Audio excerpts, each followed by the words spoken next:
Hello. Hello, everyone.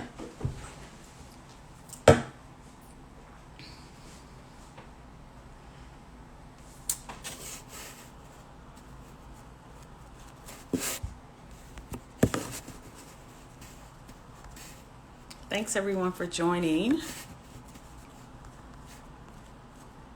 Hello.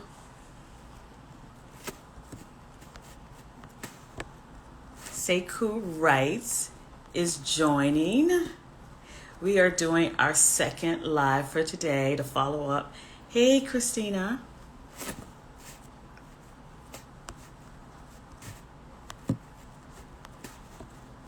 Thanks for joining again. This is our second session today. We had some follow-up questions. Just typing this in.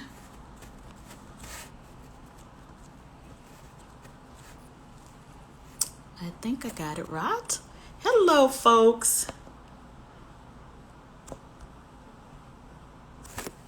I think I got that pinned. Let me get Sekou. Did he come in? Hello. Hi, Dance Queen. Hi, Christina. Let me get Sekou.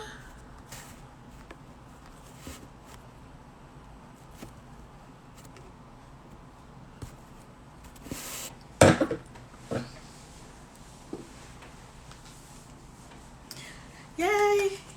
Thanks, everyone, for joining. Hi, Tara. So, I see Sekou right here. Let's see. He's going to join us in a minute. There he is. That's our second session.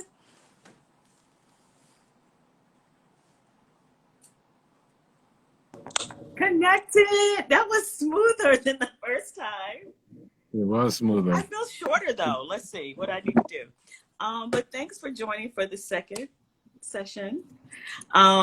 Yes, Third. actually, yes, actually three. But we had such great information and questions that I didn't want to rush, right? So what I want to start off with, Rosalind Murphy, thanks for joining Murphy Muse. And we have Sekou Writes, author, journalist, filmmaker, playwright. And we had earlier sessions today. And I want everyone to go follow at Sekou Writes. Also follow at Brown Boy Mad. So we wanted to talk a little bit about, we had a chance to talk about Brown Boy Mad, and we've also had a chance to talk about UnMasked, right? UnMasked series. Right. And you had a lot of recommendations. So hopefully you have that list. I can also share some that I wrote down. What I wanted to talk about, we didn't get a chance to talk about Rocks by Sekou. And so if you can kind of, talk about Rocks by Sekou and how you are leveraging that. And I think we do have like an update also name and how people can, also share your information and also kind of support. Yeah.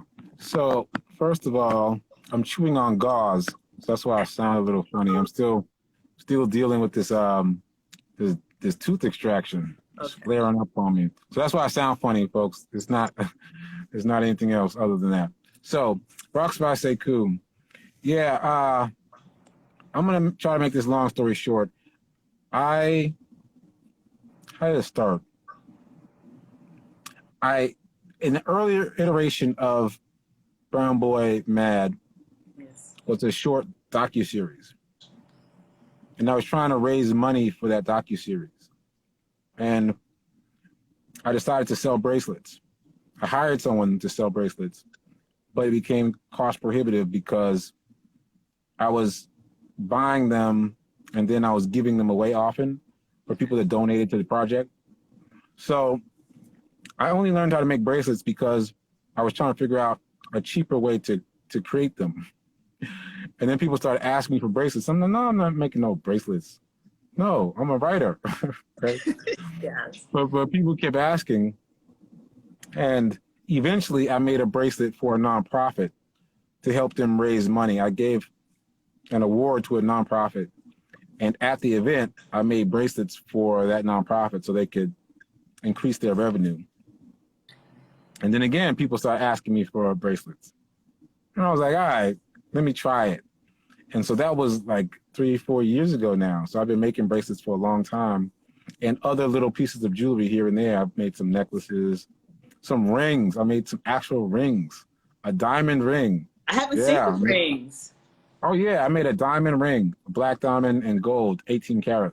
Okay. So my skills are improving. I also made a wedding band. So I want to start making jewelry for couples. So that's coming up soon. Okay. Yeah, that's coming up soon. So in light of all that, I am changing the name of Rocks by Sekou to the SekouWrites collection, not only because it's easier branding for people to remember, but also because I'm moving into fine jewelry. Like I made a diamond ring. I can't believe that I made a diamond ring. Yeah. So I'm excited about the move, and also rocks referred to gemstones, referred to these gemstones I'm wearing, right? So now that I'm expanding beyond that, I had to kind of change the branding a little bit. Okay, I love that. And I also, it's interesting how you came about making that, but then I do recall, I believe it was, or probably earlier this year, where I saw Blair Underwood, you know, wearing it. And so you do have a very loyal following, because I think it's such a great way to raise money for both of your projects, as well as people are loving it. And I think you also did one for Black Panther. So can you kind of talk about like the different jewelry lines you had?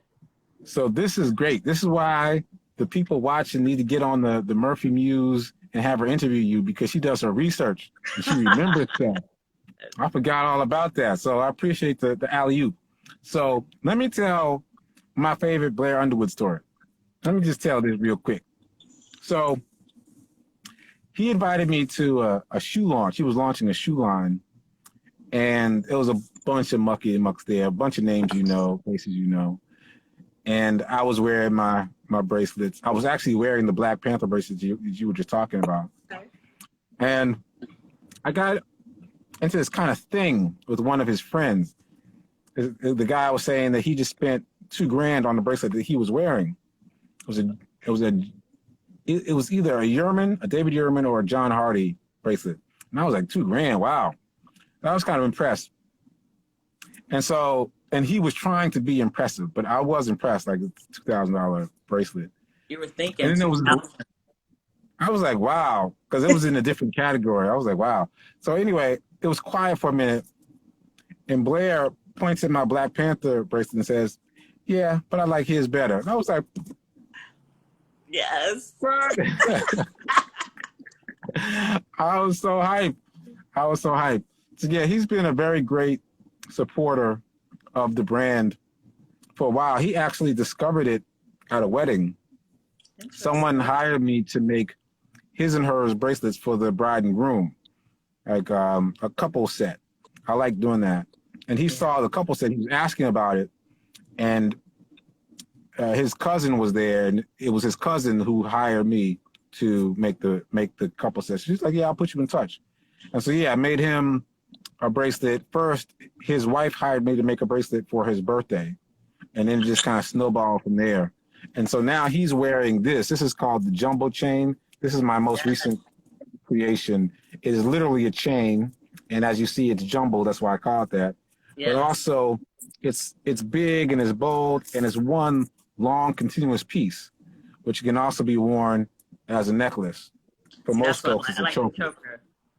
Yeah. So it's got double duties. Or a weapon if you need it. Well, we hope as jewelry, right? As jewelry. Yeah, right. I love that. Yeah, that's thanks. Great. And so I know also I love chunky jewelry but for those who kind of like the smaller beads, you really need to go check out Sekou Writes collection. That's the new name. And the new name, right. Yes, that's the name. And you can find that at Sekou Writes and the link to that.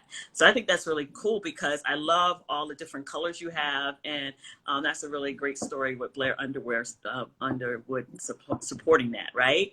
Yeah, it's been And great. yeah, because you get something that's beautiful that you can wear, as well as that you know that is also funding, help to fund projects that we're talking about. Oh, Early. right. Sorry, I forgot to piggyback on that part. Yeah. So I have been giving 10% of the proceeds to various nonprofits and charities from the beginning because I created that first bracelet for a nonprofit. That nonprofit was fighting negative images of Black women in the media, specifically on reality shows. I thought that was pretty dope. So Okay. I gave them an award and created a bracelet for them. And then since then, I've just been giving to different social justice nonprofits. And now I'm funneling the proceeds back to Brown Boy Mad, which is my play about race and microaggressions. Yes. And so, I'm really happy that we have, folks in the live. So I think we have some who were in the live earlier as well as now. So one of the things we're celebrating today with those funds, where are they going? They're going to Brown Boy Mad, and they're going to UnMasked.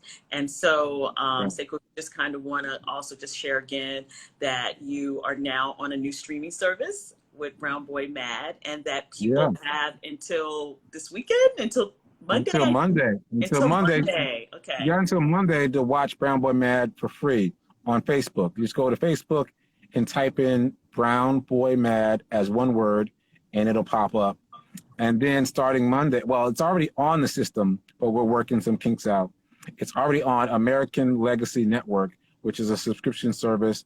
It's like a Black version of Netflix, which, I think people should be excited to hear about. Yes, so it's only $3.99 per month. There's a 7-day free trial, and they've got all kinds of great African American content, documentaries, movies, TV shows, special features. So I'm really excited to be on the network. I'm really excited to have been picked up.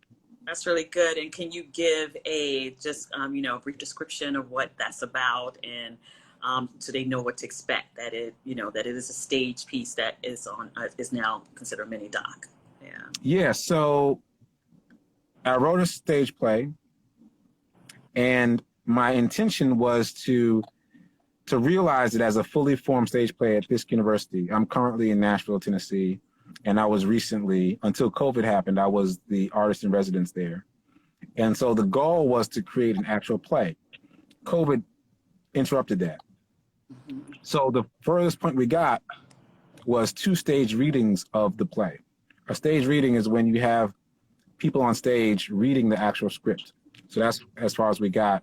And so after COVID happened, I took the footage, just the archival footage from the first show, and turned it into a film of sorts so that people could still see the work, so that the work could still continue, so that I didn't have to wait until after COVID, after lockdown. And thank goodness that I didn't wait, because, it's lasted much longer than we all expected. And I wouldn't be on American Legacy Network right now if I'd waited. So I'm happy that I pushed forward on it. And the play doc that's on, it is based on? Oh, it's based on me. It's autobiographical. Okay. Alley-oops. Yeah, so it's an autobiographical play about my interactions with race, rage, and survival over the years. It started with me writing about my experience buying my first car. And just in short, when I bought my first car, the first day I sat in it, I was accosted by the police, and I thought that I was going to be beaten by them with billy clubs. And so that was a formative life experience that it took me a lot of years to write about. And then once I wrote about it, I started performing it. And then that piece became the very first piece of what is now Brown Boy Mad, this stage play / movie. Yes. And so one of the things, as I shared with you before, I just kind of wanted to say thank you because it's so important for us to tell our stories. And I think this is the time where we're telling our stories, and folks who have not experienced that, they are seeing it through our lens and our stories. And for me, there were stories I had, instances in college, going to a predominantly white college with 5% Black student population, and having a roommate who literally walked into her room and said, "Oh, there's a Black woman here, or a Black young girl here, and I do not want to room with her." And they turned around and left. Wow. And that was, Wow. I'm excited, my first day in the dorm. And for me, it wasn't about anything else but my race. And that, well, that's what it was. It was about my race. So it was very hurtful. And although some of my suite mates and stuff celebrated, you have a room to yourself, I was like, I was rejected. And I didn't share that. And I didn't share other things that happened on campus because I have heard stories of what my mother, father, grandparents went through. And it was like, these are the things that we go through. And now it is happening, but no, these are not the right things. And we can call out these things. So for me, looking at both of your stories, Brown Boy Mad, and also looking at Unmasked, we are telling our stories. And from telling our stories, I do believe we are also healing. Yeah, I agree with you. And I think it's important. I mean, it's obviously important that we share these stories, because I think there's been this misconception in mainstream culture that these things only happen to a certain group of Black folks, that it only happens to criminals or people that are doing the wrong thing. And so it's important for them to realize that it happens to many of us, not all of us, but many of us. And often we're unprepared for it. And so we have to learn how to deal with these things. And the way that many of us deal with it is to kind of bury it within ourselves. And I'm glad that the world right now is receptive to these stories so that we can start to tell them, to excavate them from our souls, and also teach people that these are things that happen all the time.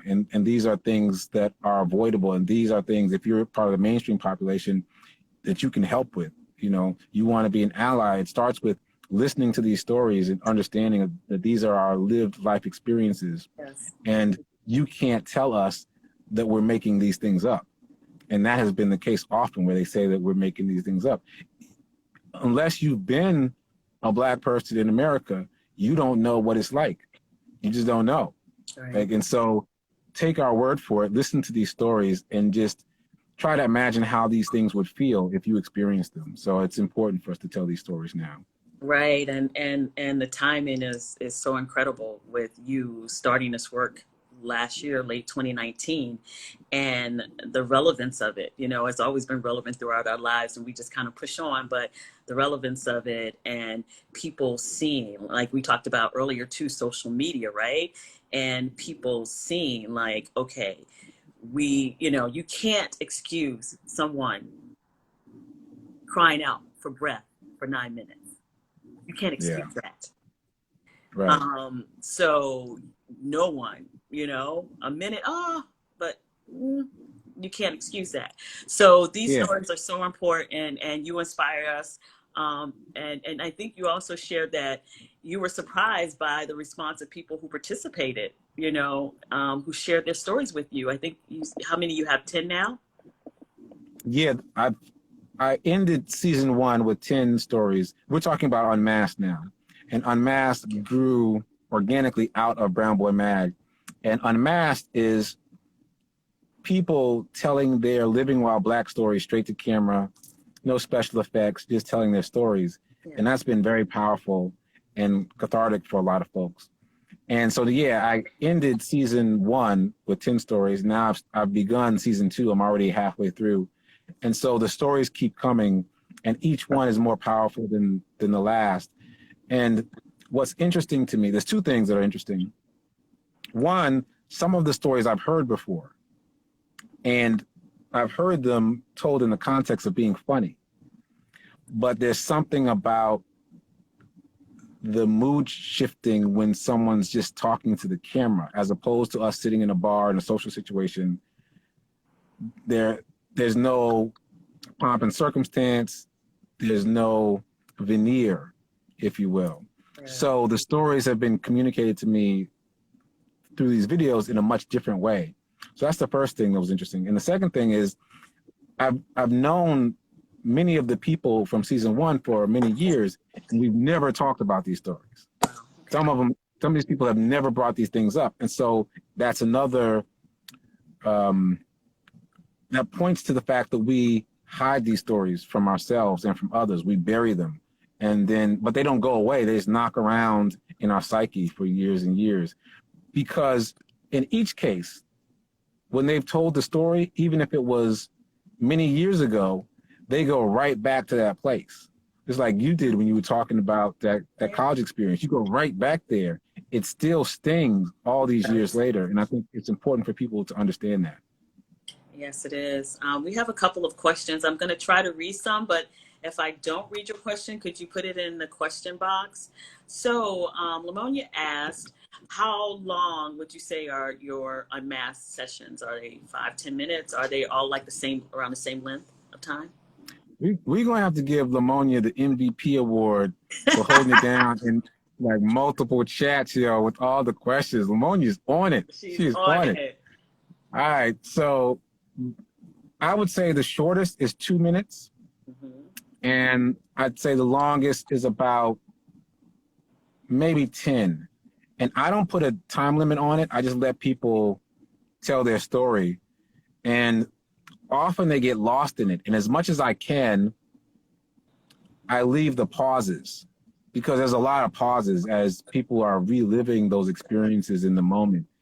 And I just leave them in there. Let the silence reign. Let the silence reign, because you can see that we're working through these things that happened to us so long ago, and we're still struggling with them.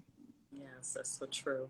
Let me see if I can find some other questions. And Kate, thank you. She responded that I would have been a beautiful roommate. Thank you. I appreciate that. Let's see, guys. It's hard to read, I think, because I'm in a pretty dark room, and so so please put it please put it in the box. So as Sekou was talking about the Unmasked series, he's actually in his second season. So you are open for submissions, right? So how can people share their stories? Please. So the best way is to go direct. Follow me on Instagram at SekouWrites and just DM me. That's the best thing. Okay. And I'm only going to give one answer this time, because last time you asked me that in the previous chat, I gave a bunch of answers and I probably confused people. So follow me on Instagram and then DM me. I do have a small list of parameters for how I want the video, and then I'll edit it and add it to the canon. And I am very curious to see how many seasons I can go, like how far this will take me. Another thing I want to say to Lamonia is I spliced all of season 1 together, and that's an hour long. So it's 10 episodes and it's an hour long. And I'm looking for the right opportunity to screen that as a standalone. I've been posting the short episodes on Facebook because they're easily digestible. It's not overwhelming and they're not too long. But I would like to screen the whole thing, all of season 1, as a single product and see how people react to it. I think that could be really cool.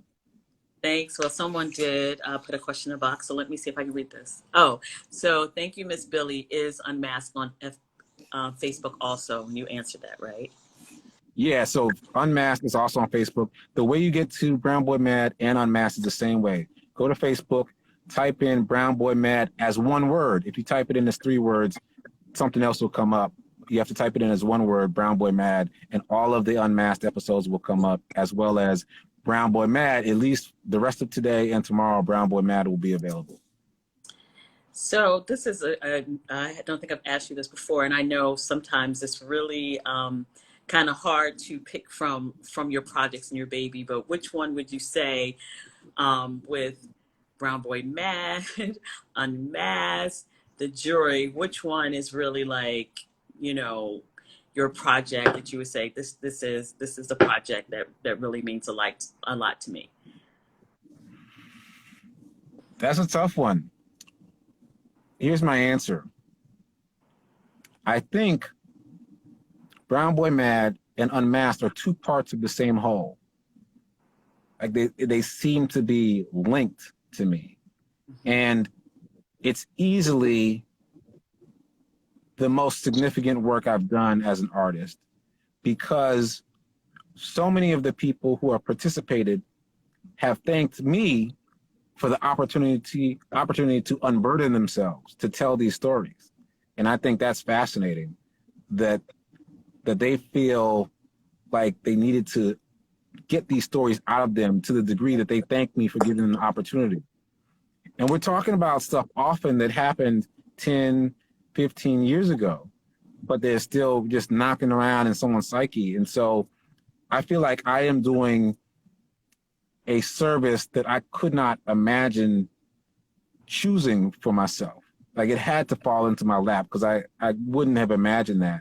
And so I'm grateful for that with UnMasked. And with Brown Boy Mad, I'm grateful that I've been able to impart some wisdom to my student actors who were in the play, and also hopefully to the people who were assembled and saw it, about transforming that inner rage into creative work.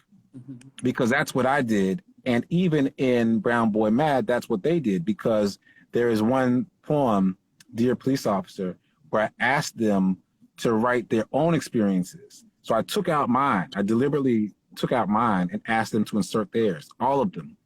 And that was really interesting. Not only what they wrote down, but what else they told me off stage, because they've had some really significant experiences with race and racism that lets me know just how far we haven't come. Yes. Sadly. Thank you. I do. Let me see. I'm going to look and see if this is a different question.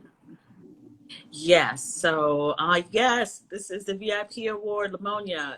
Do you have your own YouTube channel where you can see all of your projects? And if not, what are you working on? Alley-oop. She gets another award. Y'all both alley-ooping me. Yeah, sometimes I forget things because I got so much going on in my head. Yes, I do have a YouTube channel. It's usually connected to my website, which is usually SekouWrites.com. Don't even get me into what's going on with that right now. But yes, I do have a YouTube. I have my own channel. Just go to YouTube and type SekouWrites, and the videos will come up.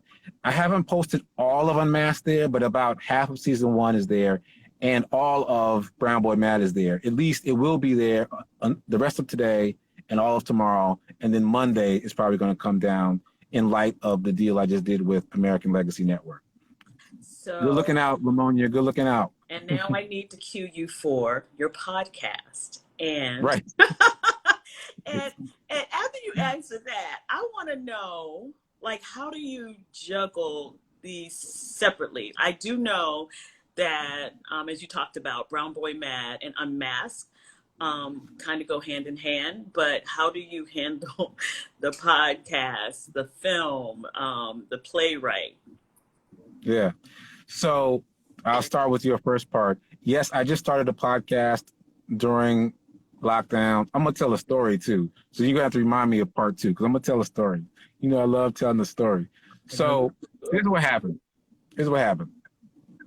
I went to the dentist because I got a tooth infection. My wisdom tooth got infected during lockdown.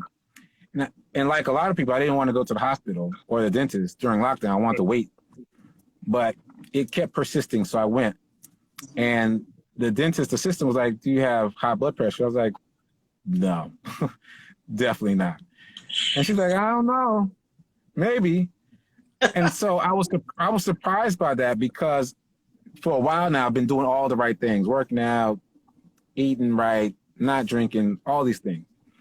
So anyway, I'll shorten the story by saying that I had the tooth extracted, and I figured it was going to be a simple procedure. I drove myself to the dentist. I didn't have anybody pick me up. And then I ended up in the emergency room for 12 hours and hooked up to all kinds of things, all kinds of tests they ran. They had to give me morphine. It was a whole thing. Anyway, the point of this story is to say that, number one, it put me in touch with my mortality, as if COVID hadn't already. It put me in touch with my mortality. And number two, I was given some very strict orders about bed rest that I did not follow initially. I was still out there trying to do the most. And then it caught up with me. And so being in bed, resting, was not something that I'd been used to over the past several months. And so in order for me to be okay with being in bed, resting, I had to think of something that I could do in bed. And what I did was start a podcast. So that's how we come full circle, because I was able to do it on my phone. Yes. Not even my laptop. I was able to do it on my phone. And so that is a very recent development. That's just the past couple of weeks I started a podcast. I've posted 4 episodes. I'm on episode 5. And in it, I mainly talk about my life as an automotive journalist, which is another career that I just fell into, test driving and writing about cars. So I've accumulated a number of stories from that industry. So I talk about cars, and then I talk about just other things that are going on with me, Yes. like the tooth extraction. So that is the podcast. The podcast is called the Sekou Writes podcast, just to keep it simple. And again, if you follow me on Instagram at Sekou Writes, you'll see in the bio the link to the podcast page. So I'm just giving you one place. You just go to Instagram at Sekou Writes, and you can find it all there. So that's the podcast. So during your time, 12 hours where you're supposed to rest, you are creating podcasts. So back to what we talked about, like in the first session earlier today, you're always creating a space for your dreams, for your creativity. It's like, okay, this is what I'm going to do now, because you had the podcast on your mind for a while. So this is the right time to do it now, because I'm still. Yeah, you know what? I mentioned this in the earlier chat, I think, but my reaction to COVID and lockdown and all that stuff has been to increase my output. Number one, because it put me in touch with my mortality, like the fact that people are actually suffering and dying from this thing. But number two, it made me think about, what do I want my legacy to be? And I didn't want my legacy to just be that, that dude was kind of cool. He test drove cars all the time. That's fun. But how can I add some more gravitas to that? Some more meat. And so I've been pushing hard on Brown Boy Mad. And then when UnMasked came, I said yes instead of no. Because in the past, I would have said, I don't have time for that now because I'm doing Brown Boy Mad. So I'm going to bookmark that for later. But in this time period, I've been like, yeah, let's get it. Let me do that too. And we're talking about film editing, which, as you know, is very time-consuming work. Even if it is only 2 minutes, it's time-consuming. But I just been like, so to answer your question about juggling, I don't know if I'm juggling so much as I'm just going for it. Like, I'm just pushing hard. I'm just doing. Yeah, so I'm doing. You know what? How do you? I need some inspiration, and maybe someone else does. So I started a podcast. I've only done 3, but I haven't released it. What I generally try to do is share it with friends. So what do you say about that? Having a product, having a project, and holding on to it, trying to get it close to perfection. We know it's not going to be perfect, but close to perfection. How do you just release it? Do you release it and hold your breath? Just release it and make the next one better and the next one better. So if you can like give us some words of wisdom, you're just putting stuff out. You're getting it out. Yeah. So I'm going to start with the most important part. The most important part is now is better than perfect. Now is better than perfect. And now is always better than perfect. And that's one of 2 mantras I've been living with just before and during lockdown. The other you already mentioned is doing. As my t-shirt says, doing. Doing, and now is better than perfect. If you can keep those 2 thoughts top of mind, it'll push you through a lot of your own barriers. And I'll just say this, that we artists often hold ourselves to a higher standard than the general public. I would never have released this podcast in this form previously. Like, it's, I did it on my phone. There's background noise. Sometimes you can barely understand what I'm saying because I've got gauze in my mouth trying to staunch the bleeding. Like, it was not an ideal circumstance to start a podcast. But I figured now is better than perfect. And it will get better. Yes. It will get better because people will start to support you. People will start to buy in. Mm-hmm. And, one of the best things that happened to me with the podcast is I created the podcast, 1 episode, I came back and looked, and it said I had earned 3 cents. 3 cents. Yes. And I was amazed. I was like, wait, I get paid for this? Like I just created another revenue stream within a day. Yeah. And so that was encouragement. And then there were other forms of encouragement. You're going to get encouragement if you put yourself out there, but you got to be bold enough to put yourself out there. You got to believe that now is better than perfect. You've got to believe that the standards you set for yourself are higher than the standards that anyone else is going to have for you. And I mentioned this before, the footage for Brown Boy Mad is not good. Like we just threw a camcorder up at the back of the room on a shaky tripod because we never expected to show it to anybody. So there's people walking in and out of the frame. The sound quality is bad. The angle isn't good. But you know what? Again, I said to myself, now is better than perfect, and I put it out. And if I hadn't put it out, I would not just now have been added to the platform of American Legacy Network, which has a reach of over 300,000 households. But I'd still be thinking about what I was going to do. But what I think is key too to you putting that work out and it not being perfect is that now with your partnership with them, they're going to be following you during the development of it. So you got the right deal, right? You're waiting to get it perfect to possibly go to film festivals, to possibly get distribution on the streaming. But now you're partnered with the streaming platform that is going to follow you. And so now not only are you going to have a product, you're going to have other projects, and they're going to be like a backstory. So I love this. Yeah, and I want to speak to what you just said, because you said a word. You said a word, Rob. You said a word. Because my dream for Brown Boy Mad, I had a dream, and my dream was to take it to ABFF. That was the maximum vision I had for Brown Boy Mad. I was like, oh man, because I've been to ABFF a number of times as an automotive person because Cadillac is a big sponsor. So I've been there with Cadillac, and I was like, yeah, that's it. Yeah. And they rejected me quickly, like almost right after I submitted Brown Boy Mad. They rejected me. I was like, you're not gonna think about it? Like let's negotiate. and it stung, but it forced me to think bigger.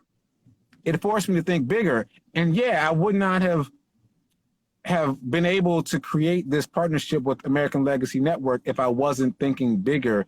And also not just bigger, but thinking now, because all these film festivals are later. And I keep thinking now, what can I do now?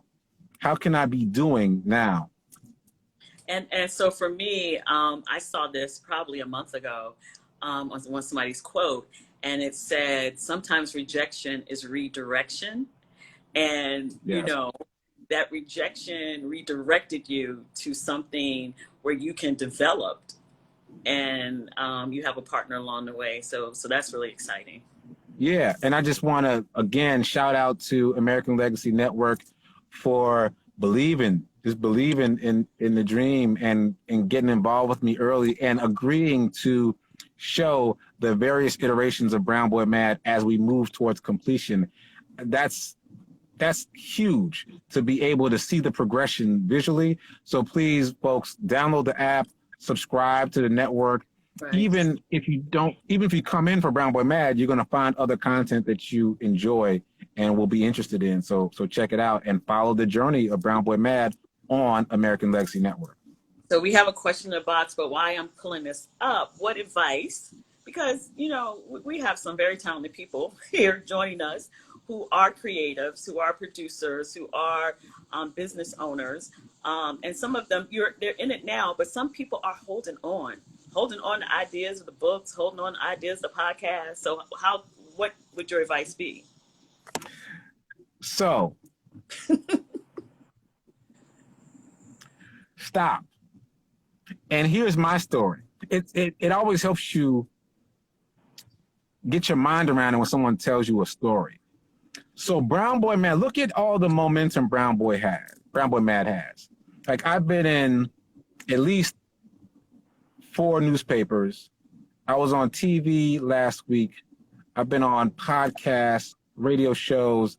I've been all over the place in just the past couple months with Brown Boy Mad, right? Yes. Prior to that, Brown Boy Mad was sitting on my hard drive for 20 years. Oh, wow. Sitting there, doing nothing. Like, I might have been able to actualize all of this then. Maybe.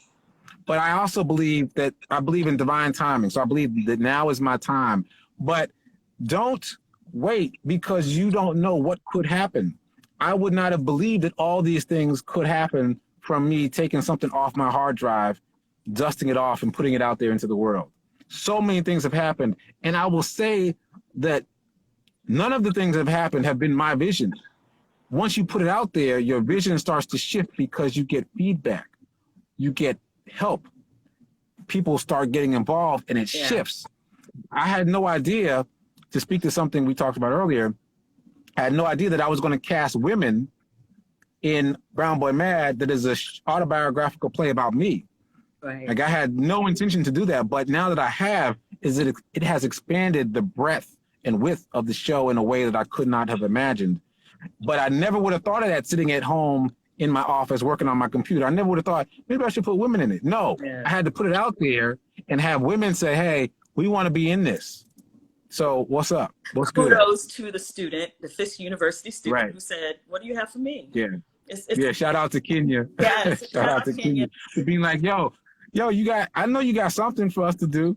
And that was the snowball that rolled down the hill and ended up with me casting women as me in Brown Boy Mad. So how long have you been writing? That's from Miss Billy.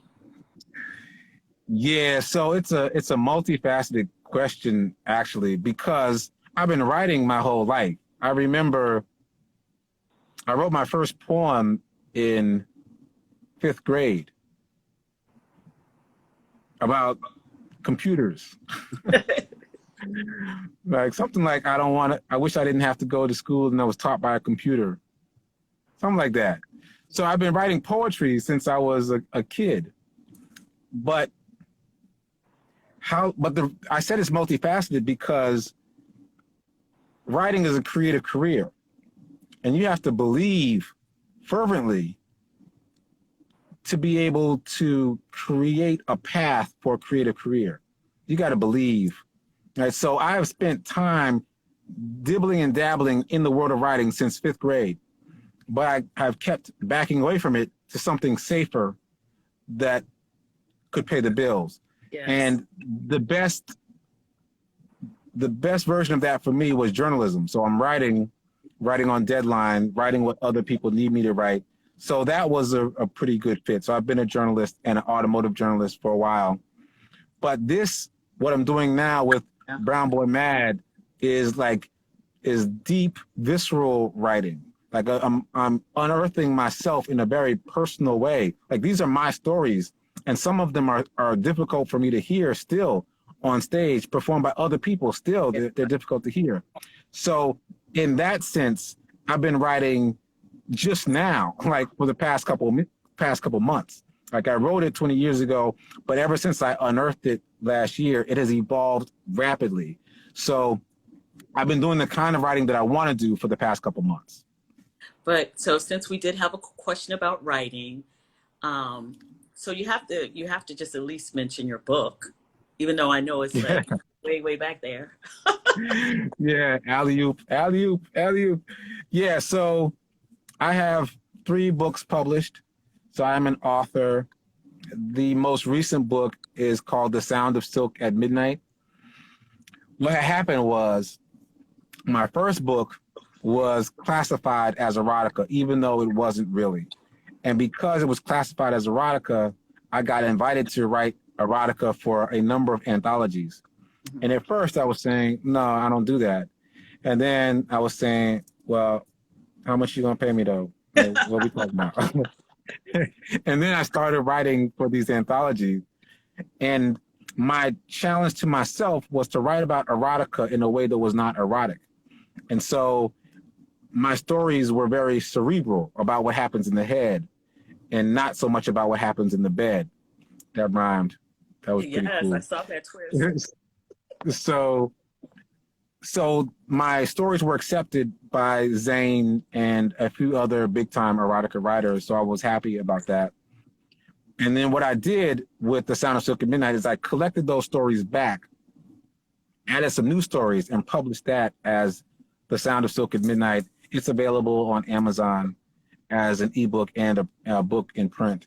And it's a very different, a very quiet kind of erotica book, a very quiet, subtle kind of erotica. And so that's my most recent book. And yeah, so I'm an author. You're an And check out author. the book. Check out the book. Yeah. Sekou Writes, what a journey. So I am going to try to get this. I think we have two more questions. Okay. And then I get to my last two. Let's see. What do we have? Oh, I think you answered this, but I'll pull it up real quick. Are any women cast in UnMasked? Yes. So it started off as, again, Brown Boy Mad. And I was looking for, that's not even true. I wasn't even looking for it because how I explained it before is it came to me. One of my friends approached me and said he and his homeboys were discussing their Brown Boy Mad stories, their Driving While Black stories. And could I do something with them? And I said, yes. So it started with black men in that sense. Mm-hmm. But as soon as I started collecting them and posting them, I started getting stories from black women. And the stories are much the same, sadly. And season 1 is all Driving While Black stories. And they're very much the same. They're very sad stories. And with in each of the stories, you'll see that the person who's telling the story goes right back to that moment. And they relive it and they have to work through it. And that's what makes the project so powerful. Well, you mentioned that, so you can clarify for me. I think originally it was around driving, right? But you also said you had stories about corporate America or working situation. Doesn't necessarily have to be corporate America, but just kind of working while black. Yeah. So season 1 was definitively Driving While Black. Season 2 is shaping up to be some Driving While Black and some Working While Black. So I'm excited about the variances there. And yes, I've got some stories that have been told to me that haven't been filmed yet that are very strong. And it's really, it's cathartic, but it's also troubling to realize how similar these stories are and how frequent these things happen. Yes. So Lavera, can you see it? If a racist rages, I hate you black people. Tell me what to do with it. What would you tell them? Woo. Yeah, that's real. That's real. So how do I want to respond to that? I think it depends upon your goal, because your goal in your space. So in the space that I am in now, my goal is understanding. My goal is to foster understanding of my perspective. And I'm not going to lie, there have been times in the past where I wasn't so interested in you understanding my perspective, and I might have had a much stronger response in those instances. But right now, I'm about helping you see my perspective by hearing my story. Okay. Right? So that's what I would try to foster now. I would try to foster a conversation. Because what happens is that when you start asking people questions, they have to defend their position. And if they don't have answers, they start to lose their own footing. Mm-hmm. I've seen that happen a lot with The Daily Show. The Daily Show will send reporters, black and white, to rallies to support the current president. And they'll ask questions. And people will very quickly lose their footing. They're just getting asked normal questions. Right. They'll start off with this, and then after a while, they're like, yeah, I just, just because I said so. They lose their footing. And so my two-pronged response is, it's about where you are and what you're trying to accomplish. And you've got to ask questions. And when people get asked questions, it forces them to think about what they're saying. And that usually diffuses situations. I think that's a really great answer.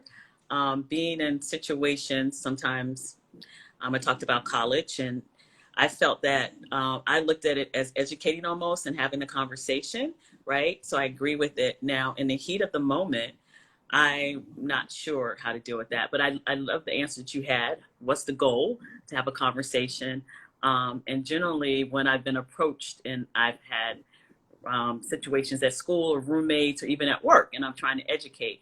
But in today's climate, I think you really have to think about, is this a time for conversation, right? Is this a time for safety? So that's the only thing I would add to that. Yes, that's true. That's true. Yeah, because in today's climate, at least until recently, it had become much easier to commit violent acts against people of color. And I think that's changing now post George Floyd. People are realizing how bad things got, and now things are, I think, are starting to self-correct. Right. Well, yeah, it's always important to consider your safety first. And you can always teach the lesson later. You can always get on Instagram later and talk about what happened and let people know. I had a situation the first year that 45 was in office, and I was driving from Virginia. I stopped into a Mexican restaurant, and maybe it was like 3 of us there. And I'm at the bar, and it comes up about the immigration.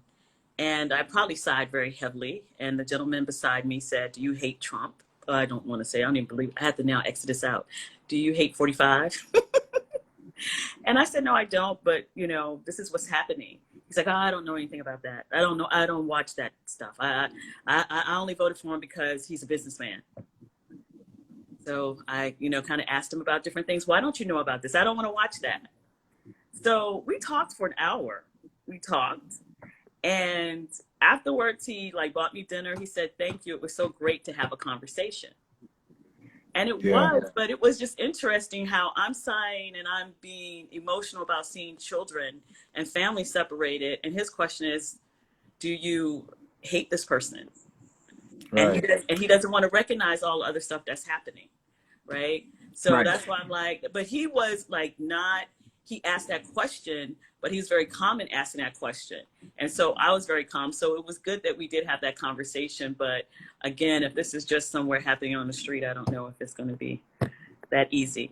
No, but I think that's good. What you did was good. And that story is a good answer to the question too. Because you did ask questions. You had a conversation that changed the mood. It changed the mood. Yes, it was good. I think we're getting close. I wanted to ask the other questions we had, so we're going to shift a little bit. We were going to jump on just to kind of finish the last session, but I wanted to ask them some fun questions. I wanted to ask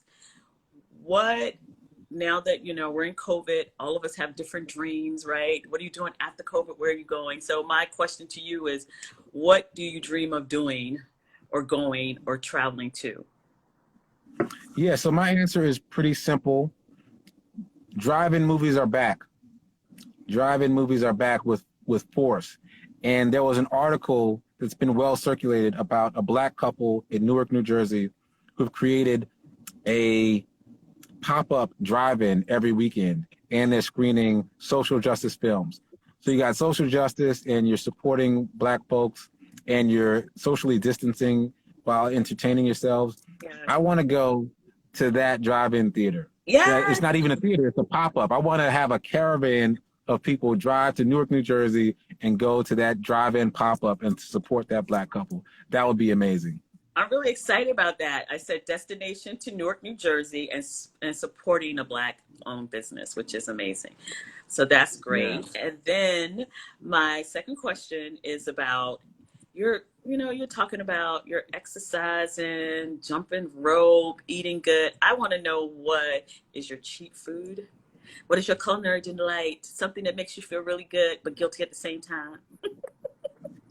Yeah, so 2 things. One, I want to go back to the drive-in for a second. I just realized that would be dope is to go to that driving movie, but also get UnMasked or Brown Boy Mad into that drive-in pop-up. That would be really amazing. That would be cool. Yes. Yeah. Let's marinate on that. Let's manifest that.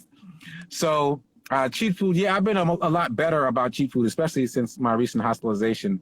I've been really focused on making my diet better. But my mom loves Famous Amos chocolate chip cookies. So those have been disappearing slowly from the cookie jar, I must admit. Okay. Yeah, those have been getting me. So we have a couple of people, if you want to share your like culinary delight. Let's see, I saw something pop up, so I want to make sure I get all the questions because we're at the end now. Oh, okay, I think this one is new. Have you taken Black Boy Mad to middle schools? It's where our boys are most needed. Is that Lamonia again? It's Lamonia. Yep. Yep. Give us some more trophies. So no, I mean Brown Boy Mad literally happened right before COVID. I haven't taken it anywhere. Like I only took it to Fisk, and it was the last activity at Fisk before the school was shut down. And so it hasn't gone anywhere other than Fisk. So now it's available as a film product, so it's literally everywhere. And now that it's available on American Legacy Network, I don't even know where it's going to be seen. I'm very excited about that.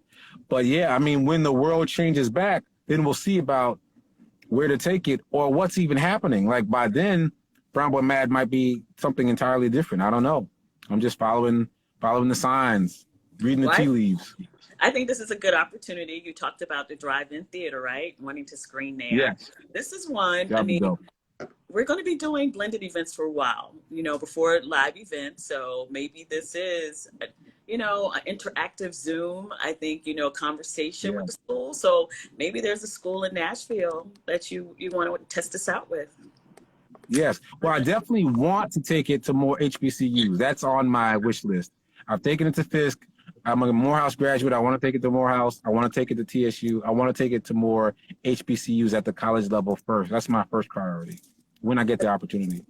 So I think I haven't seen the clock yet, but I think we're close. Thank you, Ms. Billy, for like 2 minutes. So I want to ask you, and you did start answering this, but your passion and purpose in this, right? Again, a creative who has like amazing projects. What is really your passion and purpose? So I know I only have a little bit of time, so I'll say that for Brown Boy Mad, my purpose is teaching college students how to take their rage and convert it into creative work. I think that's important. And for UnMasked, it's to allow us the opportunity to vent our stories, but ultimately it's to help the mainstream population understand and empathize with our stories. Okay. Thank you. That's great. So yeah, it hasn't popped up yet, but thank you so much. I don't know if we do want to share, again, just kind of where people can find you and also the streaming site, and we can end on that. Yeah, so I'm giving people, well, two things. Instagram at SekouWrites, follow me there. And on YouTube, search for SekouWrites and you'll see all the videos that I've posted thus far from UnMasked and Brown Boy Mad. So those are the two places where you should find me. And okay, and then how can we support? So we want to support and we want to see your screening. Right. We have on Monday to see it on Facebook, but we have also Sekou Writes collection. So yes. That's a great way to support because some of the funds do go towards the films, and then Sekou is also donating to other organizations. So this has been a great conversation. Thank you so much. Thanks so much. Thanks for having me back. I appreciate it. Thank you. Thanks everyone for joining. I really appreciate it. This has been a great conversation. I asked Sekou for 1 hour and I got 3. Yes. That's right. Yeah. Let's do it. And also follow me. Thank you guys. Muse, Rosalind Murphy. This has been a great conversation. And if you have a story you want to share, if you want to talk about your creative journey, a product or service that you would love support, that's what this community is about. It's about celebrating, you know, successes, but also support in the programs and projects that you're working on. So thank you, Murphy Muse, Ross Murphy. Bye. Bye. Bye, Wanda.